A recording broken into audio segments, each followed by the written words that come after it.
मैं आ गई हूँ एक ऐसी जगह पे जहाँ पे पत्थरों के ऊपर बहुत ही खूबसूरती से नक्काशी की जा रही है। और ये जगह मैंने तो पहली बार देखी है और मुझे उम्मीद है कि आप भी जब देखेंगे तो आपको खुद आकर यहाँ पे देखने का मन करेगा। इतनी खूबसूरत नक्काशी की जा रही है। मैंने पत्थरों पर हाथ से नक्काशी आज पहली बार देखी है। तो अब जानते हैं कि इस जगह को ओन करने वाले कौन हैं और उनसे जानते हैं कि ये किस तरह का काम है। सबसे पहले मैं जानना चाहूंगी कि आपका नाम क्या है। मेरा नाम भानु केला है। मिस्टर भानु, ये जो जगह है एक्चुअल में ये कहाँ पर है, कौन सी शहर में स्थित है? ये रिको एरिया जैसलमेर राजस्थान में है। जैसलमेर राजस्थान में। तो जो ये हम बैकग्राउंड में देख रहे हैं ये कौन सा पत्थर है? ये गोल्डन येलो स्टोन है ma'am. Jaisalmer famous yellow golden stone. अच्छा। इसके ऊपर कार्विंग क्यों की जाती है, मतलब इसका कारण क्या है? इसको तो प्लेन भी लगाया जा सकता है घरों में, तो कार्विंग क्यों की जाती है? मैम ये जैसलमेर की प्रथा है, येलो स्टोन के साथ कार्विंग सबसे बेस्ट रहती है। ये वर्ल्ड फेमस चीज है जो मतलब ये येलो स्टोन एक्चुअली जैसलमेर में मिलेगा और कहीं नहीं मिलेगा। पूरी दुनिया घूम लो ये पत्थर और कहीं नहीं मिलेगा। और इसके ऊपर जब लुक आता है ना, ये फ्रंट एलिवेशन में यूज करते हैं और जब लोग देखने आते हैं ना, इसको ऐसा लगता है सोने के ऊपर घड़ाई की गई है। अच्छा। इसीलिए अच्छा, मुझे तो ऐसा देखने से जो पहला मेरा जो लुक था, मुझे ऐसा लगा कि ये लकड़ी है, लकड़ी के ऊपर कार्विंग की गई है। तो जब ये घरों में लगता है तो ये इसी तरह से रॉ लगता है या उसके ऊपर कोई पॉलिश की जाती है? नहीं मैम, ये रॉय लगता है एक्चुअली। लगने के बाद इसके ऊपर धुलाई वगैरह से एकदम गोल्डन लुक आ जाता है। फिर ये सूरज की किरणों के साथ चमकता है। अच्छा। तो वो एकदम उभर के निकलता है येलो कलर। इसीलिए ये लगता है फ्रंट एलिवेशन में लकड़ी का लुक एकदम मतलब सूरज एक्चुअली मेन इसके ऊपर जब सूरज की रोशनी पड़ती है ना तभी एकदम चमकता है। इसीलिए ये लगता है फ्रंट एलिवेशन में। अच्छा, इसीलिए इसको गोल्डन सिटी जैसलमेर भी कहा जाता है। ओके। इसमें कार्विंग करने में आप लोगों को सबसे ज्यादा क्या कठिनाई आती है? मैम, ऐसी कोई कठिनाई नहीं है, बस ढंग का पत्थर मिलना चाहिए इस चीज में। अच्छा। बाकी जैसी कार्विंग चाहिए वैसी मिल जाती है। कार्विंग में कोई इशू नहीं आता। इशू आता है पत्थर ढूंढने में कि ढंग का पत्थर होना चाहिए ताकि क्लाइंट भी खुश, हम भी खुश। काम करने में हमको मजा आए और काम लेने में उनको भी मजा आए कि हाँ अच्छा पत्थर दिया, उस पर कार्विंग अच्छी हुई। जितना अच्छा पत्थर होगा उस पर उतनी अच्छी कार्विंग होगी। और ये पत्थर कहाँ से मिलता है आप लोगों को? मैम ये माइन से यहाँ से 14-15 किलोमीटर दूर वहां से निकल के आता है। अंडरग्राउंड माइनिंग होती है, वहां से निकल के आता है पत्थर। ओके। ये जो पत्थर है ये कितना स्ट्रांग होता है, कितने दिनों तक ये मतलब लास्ट करता है? क्योंकि यहाँ तो गर्मी भी बहुत होती है और आजकल तो बारिश भी होने लगी है जैसलमेर में। ऐसा कुछ इशू नहीं आता इस पत्थर में। यहाँ पे किला है, हजारों साल पुराना किला है, हजारों साल पुरानी हवेलियां, उनको जाके आप देख सकते हो, एक बार विजिट कर सकते हो। वहां पे भी पत्थर लग रखा है और अभी तक वो पत्थर उभरा हुआ, खिला हुआ और एकदम कुछ उस पत्थर पे फर्क नहीं पड़ता। भले धूल हो, पत्थर हो, बारिश हो, सूरज की रोशनी पड़े, कोई फर्क नहीं पड़ता इसका। ये अच्छा, मजबूत मतलब होता जाता है। और मजबूत है और जी ज्यादा। जी और इसको जोड़ने के लिए सीमेंट का ही यूज किया जाता है? जी मैं व्हाइट सीमेंट इसके अंदर थोड़ा पीली मिट्टी डाल के लगाने को यूज होता है। कुछ issue नहीं। अच्छा। अच्छा। अभी मैं ये जानना चाहूंगी कि जो इस पत्थर का जो कॉस्ट है, अगर जैसे कोई खरीदना चाहे, यहाँ पे तो मैंने देखा है कि ज्यादातर टाइम पे जो घरों में जो चौखट होती है, जो खिड़कियों की चौखट होती है, ये सभी इसी पत्थर की होती है, झरोके लगे होते हैं इसी पत्थर के लगे होते हैं। तो इसकी कॉस्टिंग कितनी पड़ती होगी? वो वेरिएशन आपको चाहिए जितने में मिल जाएगा। आपको चाहिए 5,000 में काम हो जाएगा, आपको चाहिए 5 लाख में हो जाएगा, उससे भी ऊपर बढ़ता रहेगा। वो आपके ऊपर है कि आपको कैसा करवाना है। कार्विंग कार्विंग की कैटेगरी होती है। इसमें आता है प्लेन पत्थर, प्लेन कार्विंग आती है, एकदम नॉर्मल रफ कार्विंग आती है, बढ़िया कार्विंग आती है। तो वो वेरिएशन है। 500 रुपए स्क्वायर फीट से लेके 5,000 रुपए स्क्वायर फीट तक कार्विंग आ जाती है। आपको जैसी चाहिए वैसी मिलती है। अच्छा, मतलब जितना आप नीट और बारीक काम चाहेंगे उतना ही उसका कॉस्ट बढ़ता जाएगा। ठीक है। आप मुझे और कुछ ऐसा है जो नया दिखाना चाहते हैं कि कुछ आपके पास डिफरेंट हो, पुराना कोई ऐसी कार्विंग की हुई पत्थर होगा वो पड़ा होगा तो वो हम देखेंगे।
सो मिस्टर भानु, आप कह रहे थे कि आपके पास एंटीक पत्थर भी है।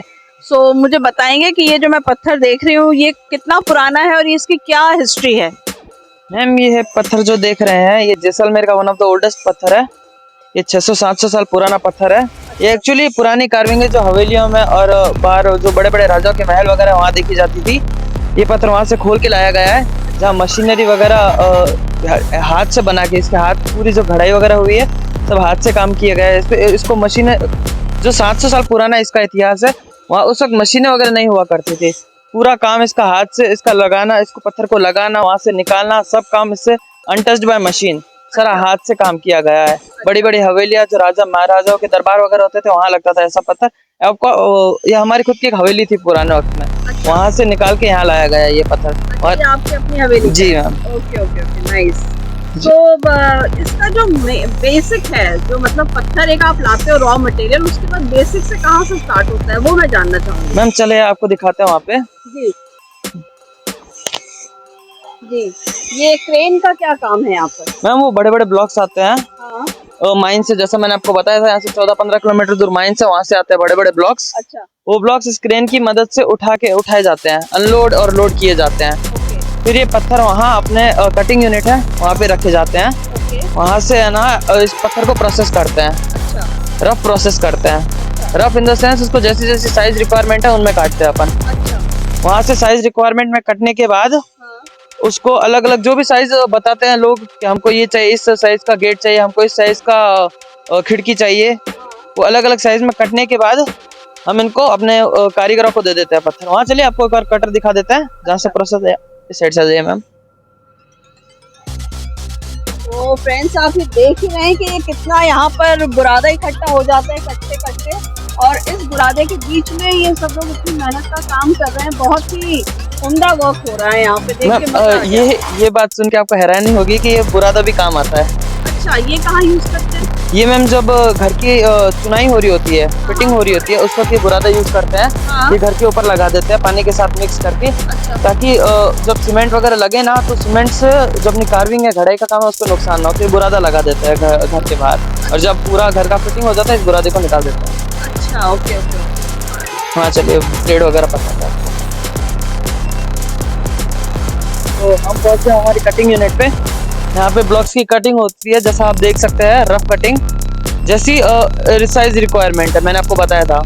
साइज रिक्वायरमेंट के हिसाब से इनकी कटिंग होती है। वो मशीन है काटने वाली, फिलहाल तो अभी बंद है, वो चलती है जब बहुत ज़्यादा आवाज़ निकालती है। क्योंकि आप सोचिए इतना हार्ड पत्थर को काटना कोई छोटी मोटी बात नहीं है। वो डायमंड बिट लगते हैं उस मशीन पे जो पत्थर को काटते हैं। कोई डाउट मैम? की जो हाइट होती है वो तो 6 फीट भी होती है, 7 फीट भी होती है। और पत्थर के साइज आपको एक ही साइज मिलते हैं या अलग अलग साइज के मिलते हैं? बहुत बढ़िया क्वेश्चन था। पत्थर की साइज